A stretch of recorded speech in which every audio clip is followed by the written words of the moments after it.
Hola, buenas tardes. Es un placer estar de vuelta aquí en Volcano presencial y es un placer también tener a este panel de lujo. También gracias porque me ahorraste un par de minutitos en las introducciones que me tocaba hacer, entonces ya conocen bien los perfiles de cada uno. Mi nombre es José Miguel y me toca liderar este panel. Este es un tema muy interesante desde el punto de vista sistémico y es un buen ejemplo de cómo funcionan las cosas en Latinoamérica y cómo al final hay una mezcla difusa o una frontera difusa entre Venture Capital e Impact Investing, porque, bueno, sin duda alguna, mucho mejor, sin duda alguna, pues el sector fintech, particularmente las soluciones de e-wallets, está creciendo enormemente a nivel mundial. Los números varían dependiendo de cómo se define el mercado, pero pueden estar en este momento entre 200 y 400 millones con una tasa de crecimiento compuesta, también varía en las estimaciones, pero entre 17 y 23% por lo que queda de la década, lo cual estamos hablando de un mercado enorme a nivel mundial, obviamente. En Latinoamérica es estimado del tamaño, está alrededor de los 60 y pico de billones de dólares y pues se espera que en los próximos 2-3 años llegue a sobrepase los 100, 106, etc. Forbes tiene un artículo muy interesante que explica el landscape en Latinoamérica y habla pues no solamente del fondeo, solo el año pasado 6 billones se fueron en Venture Capital, pero también habla del impacto que ha tenido en la población que no tiene acceso a banca. Y pues los números son espeluznantes, 70% no tiene acceso del todo, tiene un acceso que no le resulta suficiente para cubrir sus necesidades, 58% de los negocios todavía solo recibe efectivo. Y pues bueno, hay una serie de data que se puede seguir hablando y hablando acá. Pero aquí, también desde un enfoque sistémico bastante interesante, tenemos 3 soluciones que van a pues ocuparnos el resto del tiempo que tenemos juntos, estructuradas desde perspectivas muy diferentes. Una institución financiera tradicional, un startup y luego un spin-off de una organización sin fines de lucro. Entonces, vamos a ver cómo desde 3 perspectivas se está solucionando o se está contribuyendo a solucionar un problema enorme. Y pues bueno, yo voy a dejar que mis compañeros sean los que hablen, ya prometo callarme y empezar con las preguntas. Y tenemos que empezar por las soluciones. Y por eso le doy la palabra a Gabriela para que nos cuente un poquito del trabajo que está haciendo OneTrap en YOLO. Hola a todos, buena tarde, les cuento un poquito. YOLO nace en junio del 2020 con un objetivo bastante claro de inclusión financiera. Obviamente en plena pandemia el objetivo, el hito a lograr era poder habilitar transacciones monetarias a todos los guatemaltecos y que tuvieran que salir de su casa. Esto por medio de la creación de una cuenta de ahorro monetaria, ¿verdad? 100% digital. Y lo único que necesita el usuario es básicamente tener un DPI válido, ¿verdad? Ser mayor de 18 años, obviamente, y tener un dispositivo electrónico. A través de YOLO, para contarles y que conozca un poco ¿verdad? De la plataforma, lo que hacemos es, podemos hacer pagos P2P, pagos P2C, ¿verdad? Tenemos todo un módulo para que los comercios puedan solicitar un código QR. Todo este esquema sin costo, se pueden hacer transferencias a otros bancos, pago de productos, tarjetas de créditos y préstamos a otros bancos. Y básicamente el distintivo de YOLO bajo el esquema de competidores es que se habilita con un componente distinto que es la creación de cuenta. No necesita el guatemalteco tener un medio de pago existente para enrolarse a una billetera. Entonces con esto pues básicamente el objetivo, ¿verdad? Repito, era inclusión. Gracias, Gabriela. Andrés. Te paga. Contanos un poquito la historia. Sí, ¿alguien recientemente se subió a un taxi como en los últimos días? ¿Sí? Listo. Pues ayer me subí a un taxi precisamente viniendo para acá y traté de pagar con la tarjeta de crédito. El señor me dijo, no recibo la tarjeta de crédito. Y le dije, bueno, dólares. Y me dijo, no, pues quetzales. Y dije, pucha, sí, no he cambiado quetzales todavía. Entonces tuve que ir al hotel, cambiar. Esto mismo que me pasó lleva años sucediendo, y no solo en Guatemala, sino en Colombia, Perú, Ecuador y muchos de los países de Latinoamérica. Pues hace 4 años, con mis socios en una app precisamente de taxis, nos dimos cuenta que esta problemática no solo es horrible para el pasajero, porque si les pasa lo que me pasó a mí, pues es un inconveniente, sino que para el taxista también. El taxista después de un turno puede tener, pues en Colombia, 300.000 pesos y los guarda como en el cenicero, ahí al lado como del tablerito. y al final se sube un pasajero 10 de la noche y le dice súbete por este barrio, y a veces roban a los taxistas así. Esto realmente pasaba en todas las ciudades de Latinoamérica. Entonces decidimos con Tapsi, que es una startup que tuve antes, ¿por qué no digitalizábamos este proceso? ¿Por qué no le cobrábamos, como explicaba Gabriela, a la tarjeta de crédito y le transferíamos el dinero al conductor de taxi? La solución parecía un poco obvia, pero se nos olvidaba una cosita. Cuando le preguntábamos al taxista a qué cuenta de banco te consigno, el taxista se me reía, me decía, ¿cuál cuenta de banco? Y nos dimos cuenta que este problema nos pasaba en las 15 ciudades de Latinoamérica en donde estaba Tapsi en ese momento. Y ahí fue cuando nos dimos cuenta, wow. Y bueno, pues ven, te acompaño y nos bancarizamos, vamos y nos acercamos a un banco. Y él dijo, no, la verdad no tengo muchas ganas. Y le dije, oye, pero pues, acá nomás. Y me dijo, no, es que después como de tratar de sacar el por qué no quería ir a un banco, me dijo, es que me siento un poco intimidado. No me siento cómodo. No me siento cómodo entrando allá, no sé si mi pinta está adecuada, no me siento cómodo diciendo que necesito abrir una cuenta. Y ahí fue cuando le dijimos, ¿y si yo te abro la cuenta en tu celular y nunca tienes que entrar a ese banco, ¿lo abrirías? Y ahí fue que el conductor de taxi dijo sí. Entonces en el 2017 arrancamos abriendo cuentas de banco desde el celular de las personas. En este momento solo había un banco que estaba teniendo cuentas digitales llamado A Vivienda. No había un tech startup o ninguna fintech haciendo esto. Nosotros nos convertimos en la primera, en parte por la necesidad. Ni siquiera pensamos que era una oportunidad grande. Luego, con las cifras que mencionas, pues ya descubriríamos que es una oportunidad gigante. Pero simplemente la necesidad de encontrar una forma de transferirle dinero a otra persona, nos dimos cuenta que el celular podía básicamente abrir una cuenta de banco. Y luego empezamos a hablar con el taxista. Le decíamos, oye, ¿qué quieres hacer con esta cuenta de banco? Y me dijo, oye, es que necesito pagarle dinero al propietario del taxi, porque muchas veces los conductores de taxi en Colombia le alquilan el taxi al propietario y cada 3 días tienen que transferirle lo que llaman el producido.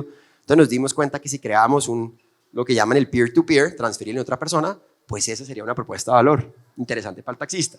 Este cuento no quiero alargarla mucho más, pero básicamente fuimos explorando con el taxista qué otras funcionalidades quisiera tener y nos dimos cuenta que todo lo podía hacer desde el celular. Nos dimos cuenta que tal vez el futuro de la banca está en el bolsillo de todos ustedes y que a veces no toca tener cientos de cajeros, miles de oficinas y que podemos simplemente crear toda esa propuesta de valor con el objeto que todos tenemos, que es el celular. Muchas gracias, Andrés. Increíble la historia y cómo se van andando los encadenamientos. Carlos, desde el tercer sector, ustedes incursionan con una solución. Aquí sí, ¿verdad? Correcto. Contanos un poquito la historia detrás de Aquí sí. No creo. Si no, entramos aquí con este. Gracias. Sí, este es muy interesante porque este es un spin-off, como bien decís, de una fundación que se llama Génesis Empresarial, que busca el desarrollo de los guatemaltecos, pero súper en la base de la pirámide. Y hace ya 3 años salimos con esta billetera, que lo que busca es 2 cosas: hacer inclusión financiera o facilitar la inclusión financiera y hacer inclusión digital. En Guatemala nos hemos perdido revolución industrial, web 1, web 2, fuera. Cuando no hay un país de 60% de pobreza y 23% de pobreza extrema, ¿sí? Son personas que están excluidas de todo. Entonces, creamos esta billetera pensando precisamente en cómo facilitarle la vida a estas personas. Entonces, es una billetera, digamos, que obviamente tiene todo lo que una billetera tiene, persona a persona, se puede cobrar sus remesas, puede pagar servicios, pero acompañado de una fortísima red de pagos o lugares donde pueden transaccionar, que muchas veces falta dentro de estos ecosistemas. Entonces tenemos más de 12,000 puntos aquí sí, en el país, en donde las personas pueden hacer cash in, cash out y hacer otra serie de situaciones. Tenemos más de 120 cajeros automáticos también apoyándolas, con personas ayudándolas a estas personas. Entonces, ¿qué pasa? Por ejemplo, tenemos una persona en Jalapa, una señora que usa muchísimo la billetera, que se da cuenta de los problemas de seguridad que hay. Entonces ella carga su billetera, se mueve al municipio a donde va a comprar sus insumos, llega, hace el cash out, paga y se regresa. Y así tenemos un montón de usuarios más. El tema de las remesas, el 80% veíamos hoy de las remesas se pagan todavía en efectivo, es ir al banco, hacer la cola y pagarlo. Aquí es directo, ya sea a través de wallet to wallet que tenemos conectados en Estados Unidos, o bien a través de las remesadoras tradicionales hacia acá. Entonces, evidentemente es un servicio agregado sumamente importante para empezar a introducir a la base de la pirámide, que es la mayoría de guatemaltecos, dentro de este mundo digital. Por eso es que estamos muy contentos de estar acá, porque cuando pensamos en temas digitales, pensamos en los 4 montañas que rodean la ciudad de Guatemala y un poco más. Pero cuando el 70% de la economía es informal y tiene una aversión horrible a los bancos, ¿por qué? Porque a través de la banca tienen que sacar un NIT, un registro tributario, y el 70% de la economía es informal y es aversa a ese tema. Se dice que Guatemala es un país de empresarios, en realidad es empresa de sobrevivencia. Entonces, en la medida que se pueda brindar este tipo de soluciones digitales, y gracias a Dios lo hemos hecho con muchísimo éxito, ¿sí? Estamos cumpliendo 2 cosas. Inclusión financiera, pero no solamente abrirle una cuenta, porque eso no es inclusión financiera. No solamente dar un crédito, eso no es hacer inclusión financiera, sino con qué propósito y qué uso va a tener el cliente de esas herramientas que se le están dando en el mejoramiento de su vida. Así que entran en un sistema completo donde medimos dónde los encontramos, cuál es el impacto que está teniendo en su negocio y en su vida, ¿sí? Para poder seguir ofreciendo mejores servicios, siempre entendiendo las necesidades de los clientes que tienen que estar al centro en esto y entenderlos muy bien, porque hay un montón de mitos y demás. Pese que hay 4 millones de guatemaltecos en Estados Unidos y un mercado de 20,000 millones de dólares que va a ser digital. Muchas gracias, Carlos. Y bueno, ya después de ver las 3 soluciones, creo que es evidente el trabajo de curación de la Asociación FinTech Guatemalteca en poner a los speakers correctos para darnos perspectiva.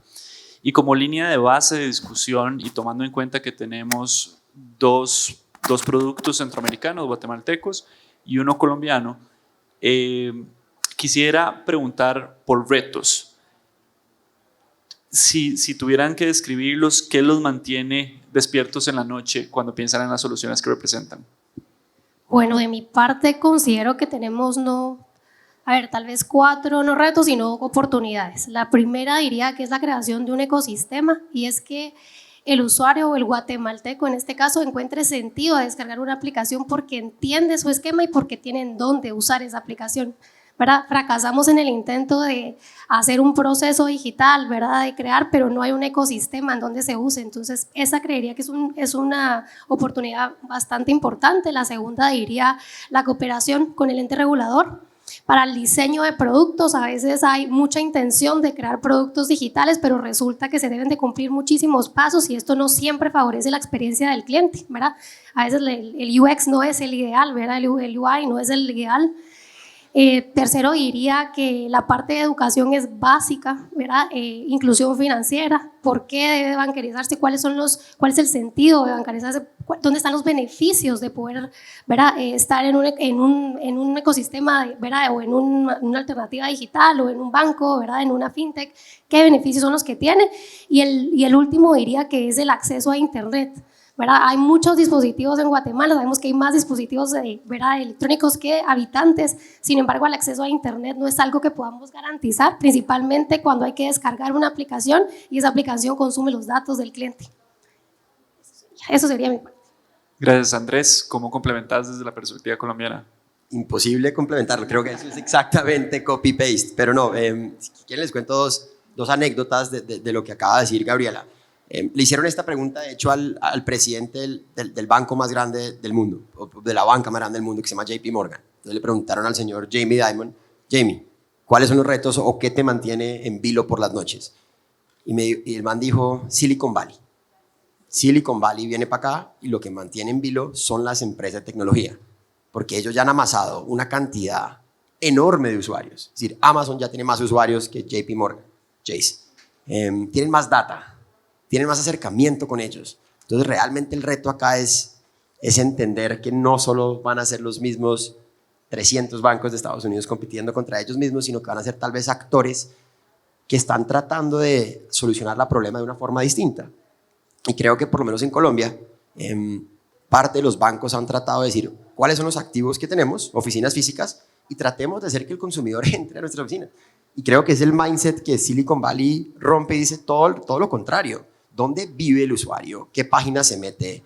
qué hace y ahí es que voy a ofrecerle servicios financieros. Entonces creo que el reto grande es tratar de encontrar cuáles son los canales para ofrecerle los servicios financieros. Es decir, a mí me pasa mucho, no sé cómo es acá en Guatemala, pero de un momento a otro me llega una llamada de un número desconocido. Contesto y, hola, estamos llamando del banco X a ofrecerle un crédito. Pucha, a veces estoy trabajando, a veces estoy viendo fútbol y no quiero atender eso. Pero ¿qué pasa si cuando estoy pagando la página de portal de la educación de mi hijo, del colegio, ahí es que me ofrecen un botón de ¿quieres refinanciar o quieres un crédito? ¿O qué pasa si la próxima vez que estoy pagando gasolina con mi celular, que te paga, sirve para pagar gasolina en Colombia, ahí es que me dicen ¿quieres el seguro del automóvil o de la moto? Entonces creo que si encontramos los canales y los momentos correctos para vender servicios financieros, esa va a ser. Y el segundo punto también importante, la conectividad, y esto es anecdótico, pero esto es real. Hace un mes, toda la fibra óptica de internet que llega a una región de Colombia que se llama el Chocó, pasa solo por un cable. Toda la fibra óptica, o todo el internet para 300.000 personas pasa por un cable. Este cable pasaba por el predio de un campesino y no le habían pagado el arriendo de precisamente el cable para pasar ahí. Después de 2 meses, este campesino coge un machete, literal, empieza a pegarle al cable y por 4 días, 400.000 personas se quedan sin internet porque todo el internet que llegaba a Chocó pasa precisamente por esta fibra óptica. La única alternativa era la DirecTV, que es satelital, pero en Chocó llueve casi que todos los días, entonces pues no llegaba. Y ese tema precisamente lo hablábamos con la gerente de Nequi, que es una billetera móvil muy grande en Colombia, y decía, antes de resolver UX, UI, es entender que, pucha, si las personas no están conectadas a internet, hasta ahí llegó. Entonces por 3 días clínicas se quedaban sin internet, retailers se quedaban sin internet y banca se quedaba sin internet. Entonces sí creo que el tema de internet, no solo preveyendo para casos como este que ojalá no pasen, pero creo que el acceso a internet y que las personas puedan realmente siempre estar usándolo es importante, porque si no es como si te diera una billetera y te digo, oye, si te quedas sin pila o si te da el internet, esa billetera no sirve. Entonces creo que hay que trabajar a unas bases muy importantes de infraestructura antes de pensar en lo demás. Carlos, si me permitís, a vos te cambio un poquito la pregunta. Hemos hablado de retos y pues también mucho se ha escrito de cómo las soluciones fintech, las billeteras o lo que sea que estemos pensando, pues tiene que dormir con un elefante en la cama, que es la banca tradicional, ¿verdad? Después te vamos a dar derecho de defensa, tranquila. Entonces, Carlos, ¿qué es lo bueno y qué es lo malo de la interacción de soluciones como aquí sí con la banca tradicional? Los retos de esa relación. En realidad, yo no lo veo como, bueno, ¿sí? No lo veo como un problema o como un reto. El reto está en hacer entender a los bancos que este es un ambiente colaborativo. Aquí nadie tiene la verdad absoluta. Y en la medida que vayas abriendo esos networks, te permite competir en productos y servicios basado en las necesidades del cliente, más que, digamos, en plataformas o si es una billetera u otra. Entonces hay una reticencia todavía de la banca, especialmente en nuestro país, de hacer ese tipo de cosas y cuesta muchísimo romper ese esquema. ¿Por qué? Porque, digamos, un gran reto, yo parto esto en 2 partes. El mercado tradicional bancarizado, ¿sí? Ahí va a haber muertos en esta guerra, obviamente figurativamente, que se vienen temas digitales y demás, pero si ustedes se dan cuenta es algo muy pequeño. Y como bien mencionaba, Silicon Valley tiene muchísima ventaja porque ellos sí conocen al cliente, cosa que en nuestros países no conocemos a nuestro cliente. No lo conocemos y al banco le dificulta mucho por temas regulatorios y demás realmente entender esas necesidades de los mismos. Entonces se tiende a sacar un producto sumamente estándar para un tipo de población en específico y deja por fuera muchísima gente y por tanto grandísimas oportunidades de negocio. Y segundo, cuando vas a la base de la pirámide es aún más difícil conocer a ese cliente. Entonces no simplemente subirse a una billetera digital o digamos ahora de la moda marketing conversacional o Bitcoin o lo que sea, es qué necesidad yo le voy a cubrir al cliente y en base a eso desarrollar una tecnología.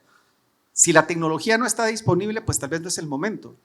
Entonces, al banco se le dificulta mucho esa transición y esa flexibilidad que necesita, especialmente en un país donde tenemos 23 idiomas distintos, en donde la base de la pirámide se comporta de otra forma. Por ejemplo, una persona bancarizada en casi que cualquier parte del mundo hace 2.000 a 3.000 transacciones financieras al año, retiros, depósitos, pagos. Una persona en la base de la pirámide, ¿cuántas creen que hacen? 12.000 transacciones al año. ¿Por qué? Porque en la base de la pirámide la velocidad del dinero es fundamental, ¿sí? Para el día a día. Una persona que vive con $1 o menos no es que reciba $1 todos los días, es que hoy recibe 10. Entonces paga lo que debe, compra, ahorra por 3 días, le paga a alguien para que ahorre y todo ese ecosistema, ¿sí?, está abierto ahí, y por eso es que estos temas digitales son tan importantes, porque le dan esa flexibilidad. Eso a los bancos les cuesta muchísimo entender y sobre todo es muy caro. Como se mencionaba, si yo tengo 1.000 sucursales, deshacerme de ese activo es caro.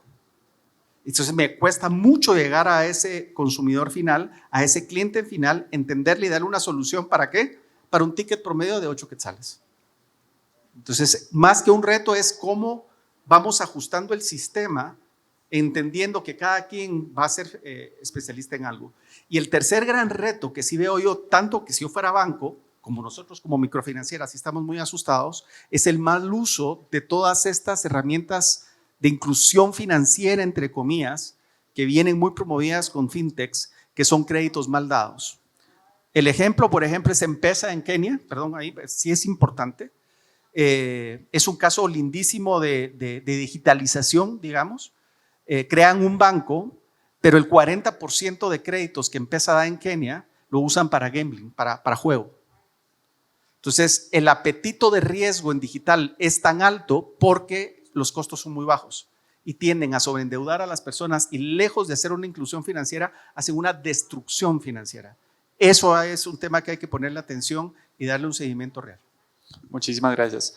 Por tiempo pasaremos al siguiente tema que ya Gabriela lo mencionaba, regulación. Le voy a pedir a Andrés que responda de último, porque quiero construir sobre las necesidades centroamericanas y después que nos hablen de la experiencia colombiana que está más avanzada en este campo. Bueno, este es un tema complejo. Yo creo que en Guatemala, digamos, tenemos un reto importante. Ahí diría reto porque creo que los bancos nos enfrentamos a un marco regulatorio rígido, pero en muchas de las ecuaciones o en la gran mayoría es ambiguo. No sabemos, no tenemos certeza si lo que estamos haciendo va a tener una penalización, ¿verdad? Entonces, creo que ahí, y de esto despierta una oportunidad gigante de cooperación, ¿verdad? De comunicación, ¿verdad? Y esto no solo es hacia el ente regulador, sino hacia los mismos bancos, de hacer posible que esos espacios de verdad, ideas en común para facilitar la creación de productos nuevamente digitales basados en la experiencia del cliente, poniendo al cliente como centro. Porque sucede en muchas ocasiones que incluso para bancos, ¿verdad? Antes de poder lanzar una funcionalidad, un producto nuevo, esto tiene que ser, se lo tenemos que ir a conocer a la superintendencia, ¿verdad? Y tenemos que cumplir una serie de pasos y reglas antes de este lanzamiento. Entonces, creo que ahí está el reto. Creo que más que un reto, nuevamente surge una oportunidad gigante, ¿verdad? De cooperación. Carlos, ¿cuál es tu perspectiva en esto? El regulador siempre va a ir atrás de la tecnología y muy atrás, ¿sí? Eso crea oportunidades iniciales de entrar a nuevos mercados con nuevas tecnologías antes de que el regulador te alcance, obviamente para los entes no regulados. Segundo, tarde o temprano la regulación va a venir y la regulación viene de dos marcos diferentes. El primero es un regulatorio normal como todos conocemos hoy, y lo otro puede ser impuesto, como fue en el caso de la India, por ejemplo. No sé si ustedes sabrán, pero uno de los drivers más importantes en digitalización en la India fue que simple y sencillamente tuvimos la suerte de estar conversando con el presidente del Banco Central de la India, se dio cuenta del costo del cash y de un día para otro decidieron eliminar todos los billetes de baja denominación y declararlos no legales. Eso forza todo el mercado a entrar a un tema digital, ¿sí? Crea otras disrupciones, como crea después un mercado negro de billetes, ¿sí? No todo es perfecto, pero digamos que son las dos vías. Yo veo que en Centroamérica todavía estamos muy lejos de las dos, lo cual dificulta al ente regulado a los regulados a entrar más agresivamente, porque es ambiguo, de repente hay algo ahí que te puede causar un problema, pero te abre la puerta también, insisto, a fintechs o otro tipo de organizaciones que sí entren, digamos, con mal pie. Así que yo creo que hay que educar al regulador, hay que explicarle, hay que sentarse con ellos y guiarlos en el proceso. Sí. Respondo sobre eso. ¿Esa es mi pregunta? Y sobre todo, o sea, ¿qué ha pasado en Colombia? Ya. ¿Cuál ha sido el impacto de la regulación? Sí, creo que hablando otra vez como conectando Silicon Valley con esto, el fundador de Facebook, Mark Zuckerberg, tenía una frase que le decía a todos sus ingenieros, que decía, move fast and break things, como que movámonos rápido y destruyemos cosas, ¿no? Él seguía este mantra hasta que un día un ingeniero se movió rápido, crashó Facebook por 24 horas y después dijo, oiga, move fast y no destruyamos cosas que tengan que ver con el core o los servicios, ¿no? Cuando pasamos por una aceleradora de tecnología en San Francisco nos dijeron, vea, ese axioma más o menos aplica para todas las industrias, pero en los servicios financieros no. Acá no puedes moverte muy rápido, porque en el app de taxis, si yo me movía rápido, me metían una multa, me castigaban la mano y ya, pero acá te meten a la cárcel si captas sin un permiso. Entonces creo que en servicios financieros realmente ese axioma de moverse muy rápido no tanto aplica, y creo que la regulación es muy importante. Creo que simplemente el mito que tenemos es que la regulación no es mala. La regulación ayuda precisamente para que no salga una fintech diciendo, dame tu plata y te devuelvo 600%. Las pobres personas ingenuas lo hacen, después se dan cuenta que es una pirámide, se desaparece y perdiste todos tus ahorros. O la regulación ayuda para que no llegue una persona y te diga un crédito 300%. Y esta persona, como no tiene más opción, da, y se llaman créditos gota a gota, y después como que la persona básicamente queda encapsulada en lo que los americanos llaman el poverty trap, una trampa de pobreza, porque nunca vas a poder salir porque estás dentro de este circuito. Creo que simplemente la regulación tiene que entender que hay que moverse muy rápido. Creo que lo que pasó en Colombia, fuimos testigos y muy afortunados de que el regulador dijo, ¿saben qué? Tengo que moverme rápido. Lo que voy a hacer es un sandbox, que es una arenera, que es como un espacio donde podamos empezar a experimentar cosas en un ambiente controlado, y si nos va bien, ya lo convertimos en ley. Hicieron eso para que pudiéramos democratizar el acceso a fondos de inversión. Entonces nosotros fuimos con el regulador, le dijimos, quiero hacer esto, y el regulador lo adoptó. Y poco a poco se ha dado cuenta que si no adopta, la tecnología se lo va a llevar. Es decir, si alguien no regula hoy, criptos va a llegar con o sin su regulación. Pero lo empezamos a regular para entenderlo y empezar a adoptarlo un poquito más, o dejamos que esto se convierta en una economía informal, como en Venezuela, que hoy el cripto se transporta al igual que el dólar, al igual que el bolívar. Entonces creo que nos ha ido muy bien, creo que con el regulador colombiano, entendiendo un poquito esto, abren mucho para que los startups vengan y les cuenten las ideas, que a veces te dicen, no, chino está loco, otras veces dicen, ven, hagámoslo por acá, pero sí están haciendo un trabajo muy bonito. Y lo último que hacen muy bien es que tratan de hacer que las fintechs jueguen con los bancos tradicionales. Entonces, todos los proyectos que ha aprobado el superfinanciero colombiano dice, perfecto, te paga, pero únete con Banco Coop Central. Hagan esto juntos. Y creo que ahí uno ya empieza a entender cómo puede innovar dentro de la regulación. Súper interesante, y ojo que esto se relaciona con la pregunta anterior. Pues también mencionabas un reto fundamental del sector en Latinoamérica, en Centroamérica por supuesto que no es la excepción, cómo las soluciones bajan el costo del dinero para la base de la pirámide, que es asfixiante, y que en tanto eso no cambie, la realidad económica y social de las familias no va a cambiar. Tengo un par de preguntas más, pero quisiera también abrirle al público por si hay alguien que quisiera. Adelante.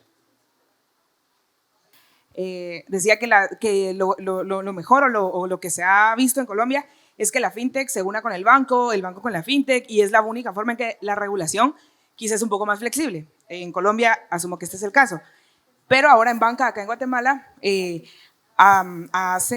el evento del sábado decía este gerente de Banco Industrial, es mejor pedir perdón a pedir permiso, y hace un mes y medio decían también los bancos en la asociación fintech, decían, o sea, sí, la fintech se une con el banco y tarda 2 años en salir un producto.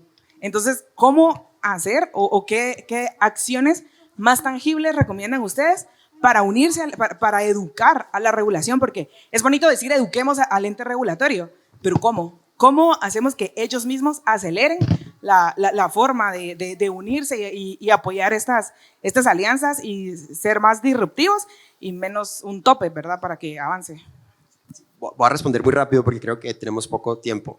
Creo que lo que hemos aprendido es que si vamos como un sector, si va a la asociación FinTech y no simplemente te paga, eso tiene un eco mucho más fuerte. Entonces, si vas como industria, ya no ven que están favoreciendo a Te Paga, que tuvo la idea con el Banco Colombia, sino que empieza a ir la asociación. Entonces, hemos empezado a ir siempre con la asociación FinTech y por eso creo que las asociaciones juegan un rol gigante ahí.